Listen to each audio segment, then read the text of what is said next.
Tiga masalah Republik Indonesia Malaysia yang bikin TNI ingin perang di Malaysia.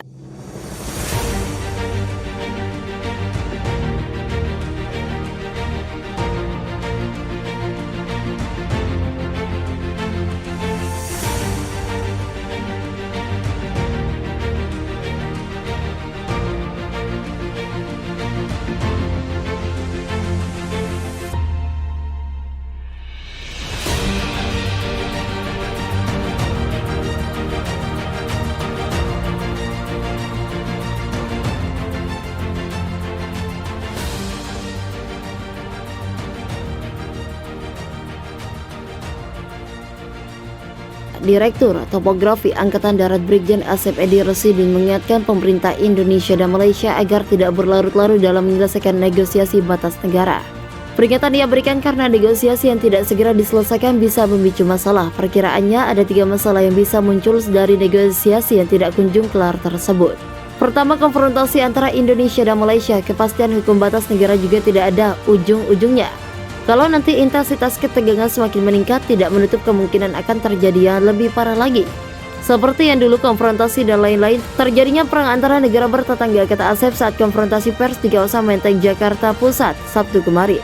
Kedua, urusan sengketa bisa dibawa ke Mahkamah Internasional. Sebagai informasi, Indonesia pernah kalah dalam sengketa Pulau Sipadan dan Legitan pada 2002 di jalur Mahkamah Internasional.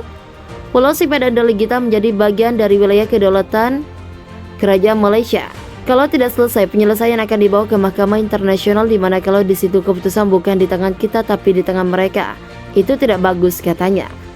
Ketiga, hambatan pembangunan di wilayah batas negara. Kalau dibiarkan tidak selesai berlarut-larut, itu akan menimbulkan ketegangan. Di situ akan menimbulkan persaingan tidak sehat, kemudian pembangunan akan terkendala, kata Asep. Lebih lanjut, ia mengatakan saat ini pemerintah Indonesia dan Malaysia secara intensif melakukan joint working group untuk membahas masalah perbatasan tersebut. Jadi masalah telah didiskusikan selama 10 kali. Dengan diskusi intensif itu, kesepakatan itu bisa dirasionalisasi dan batas bisa didefinisikan yang disepakati oleh kedua belah pihak, kata Asep. Asep mengatakan saat ini Indonesia dan Malaysia telah memiliki pemahaman yang sama soal batas negara. Pemahaman mengacu pada peta perbatasan yang telah disepakati sejak zaman penjajahan Belanda Inggris, Konvensi 1891, Perjanjian 1915, dan Perjanjian 1928. Sekarang dianalisis dan kita akhirnya logikanya sama dan akhirnya sepakat. Dulu belum ada kesepakatan karena belum 100% dengan kesepakatan Inggris dan Belanda, katanya. Panglima angkat bicara perihal penahanan 2 prajurit Tentara Nasional Indonesia itu TNI yang ditangkap kepolisian di Raja Malaysia di daerah Lundu sampai kini masih ditahan. 2 anggota TNI tersebut ditangkap di wilayah perbatasan Malaysia sejak Minggu kemarin. Mereka diduga melakukan pelanggaran masuk wilayah perbatasan Malaysia. Mereka hanya melakukan tugas dan tidak mengetahui jika sudah memasuki wilayah Malaysia. Di area kejadian batas patok negara beberapa kali hilang atau bergeser. Jadi pada saat kejadian patok batas negara tidak ada di lokasi batas negara Republik Indonesia. Saat ini yang menguruskan sudah di tingkat kedua belah negara, ya, kata Kepala Penerangan Daerah Militer 12 Tanjung Pura Kolonel Infanteri Tri Subakti saat dihubungi wartawan Senin lalu.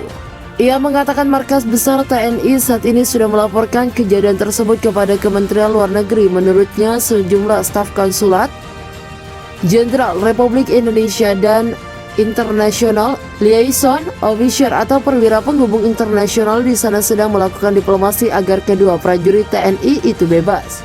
Ia mengatakan 2 anggota Satuan Tugas Pengamanan Perbatasan Batalion Infanteri 642 Kapuas diamankan lantaran tidak sadar telah memasuki wilayah Malaysia saat melakukan tugas pengendapan di wilayah perbatasan, yang sering digunakan untuk menyelundupkan pekerja ilegal atau TKI yang tidak dilengkapi dokumen resmi. Saya belum tahu 2 kilometer itu bisa jadi 2 kilo karena kan perbatasan itu kan tidak ada pagar, malam lagi mereka kan gini mengendapnya malam hari di perbatasan, katanya.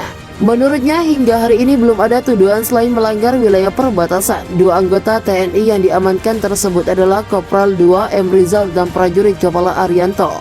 Pada bulan Maret, Komandan Polsek Saparan SSK 2 Satgas Pamtas Yonif 642 Kapuas Sersan 1 mendapat perintah dari Komandan SSK 2 Satgas Pamtas Yonif 642 Kapuas untuk melaksanakan pengendapan di jalur polosan Patok D699 atau 2.